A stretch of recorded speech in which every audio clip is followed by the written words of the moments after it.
teknolojiyi Türkiye'ye yakalarsa diğer sanayilerde gelişir. Biz şu sensörü, şu anteni Türkiye'de bulamıyoruz. Şu anten...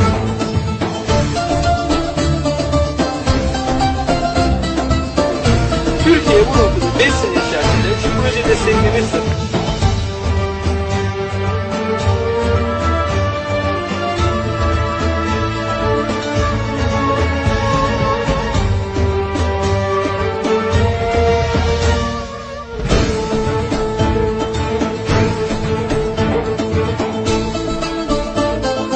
insansız hava araçları noktasında bu proje veya bunun gibi projeler desteklenirse